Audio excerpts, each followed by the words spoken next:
বিগত আওয়ামী লীগ সরকারের সাবেক রাষ্ট্রপতি আব্দুল হামিদের বিরুদ্ধে রাষ্ট্রের ২৪ কোটি টাকা অপব্যবহারের অভিযোগ আমলে নিয়ে অনুসন্ধানের সিদ্ধান্ত নিয়েছে দুর্নীতি দমন কমিশন।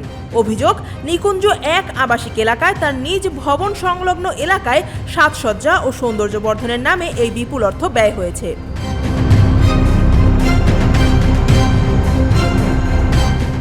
বাংলাদেশে দুর্নীতির অভিযোগে সাবেক রাষ্ট্রপতির মুখোমুখি হওয়ার নজির রয়েছে একমাত্র হুসেইন মোহাম্মদ এরশাদের। তিনি ছিলেন প্রথম ব্যক্তি যাকে মামলা ও সাজা ভোগ পর্যন্ত করতে হয়েছিল। সেক্ষেত্রে আব্দুল হামিদ হচ্ছেন দ্বিতীয় সাবেক রাষ্ট্রপতি যাকে দুর্নীতির অভিযোগে দুদকের মুখোমুখি হতে হচ্ছে।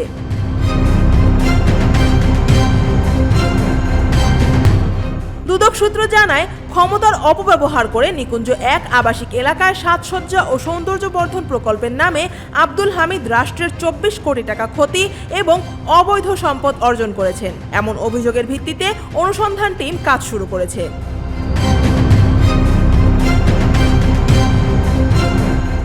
দুদকের মহাপরিচালক মোহাম্মদ আক্তার হোসেন গণমাধ্যমকে বলেন, দুদক কখনোই ব্যক্তির পরিচয় বিবেচনা করে অনুসন্ধান চালায় না। অভিযোগের বস্তুনিষ্ঠতা এবং তা দুদকের তফসিলভুক্ত কিনা এসব বিষয় বিচার করেই অনুসন্ধানের সিদ্ধান্ত নেয় কমিশন। রাজুক ও দুদক সূত্র থেকে জানা যায়, রাজধানীর অভিজাত এলাকা নিকুঞ্জ ১-এর লেক ড্রাইভ রোডের ৬ নম্বর প্লটে রয়েছে ৩ তলা ডুপ্লেক্স বাড়ি, যেখানে রাষ্ট্রপতির মেয়াদ শেষে ওঠেন আব্দুল হামিদ।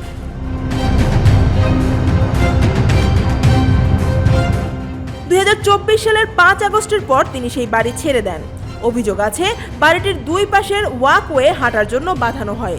তৈরি করা হয় নান্দনিক ডিজাইনের ডেক, ঝুলন্ত ব্রিজ ও আধুনিক ল্যাম্পপোস্ট। প্রকল্পের অংশ না হলেও পূর্বাচল নতুন শহরকে ঘিরে ১০০ ফুট চওড়া খাল খনন প্রকল্পের আওতায় খাল সংস্কারও করা হয় তার সুবিধা বিবেচনায়।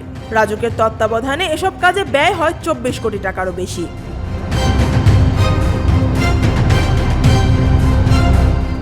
রাজুক সূত্র আরও জানায়, ১৯৯৬ সালে সংসদ সদস্য নির্বাচিত হওয়ার পর এমপি কোটায় নিকুঞ্জ ১ এলাকায় ৩ কাঠার প্লট বরাদ্দ চান আব্দুল হামিদ। ১৯৯৭ সালের ৫ অক্টোবর প্লট বরাদ্দ পেলে ২০১১ সালে বাড়ির নকশা অনুমোদন নেন।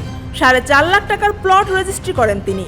বঙ্গভবনে ১০ বছর কাটিয়ে ২০২৩ সালের এপ্রিলে পরিবারের সঙ্গে সেখানে ওঠার পর এলাকা নিরাপত্তার চাদরে ঢেকে ফেলা হয়। স্থানীয়দের বাইরে সাধারণ মানুষের প্রবেশে কঠোর নিষেধাজ্ঞা দেওয়া হয়। বর্তমানে আলোচিত বাড়িটি পরিত্যক্ত।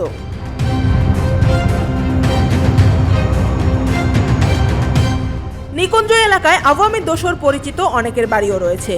সাবেক হুইপ নুরি আলম চৌধুরী লিটন, শেখ হাসিনার আত্মীয় মোহাম্মদ হোসেন সেরনিয়াবাদ, নাইমুল ইসলাম খান, ইকবাল সোবহান চৌধুরী, ইঞ্জিনিয়ার আনোয়ার হোসেন, ছাত্রলীগের সাবেক সভাপতি বাহাদুর ব্যাপারী, শেখ করিম, ব্যবসায়ী কাজী শাহ আলম সহ অনেকে সেখানে চোখ ধাঁধানো ডুপ্লেক্স বাড়ি নির্মাণ করেছেন, কিন্তু তাদের মধ্যে বেশিরভাগই বর্তমানে পলাতক।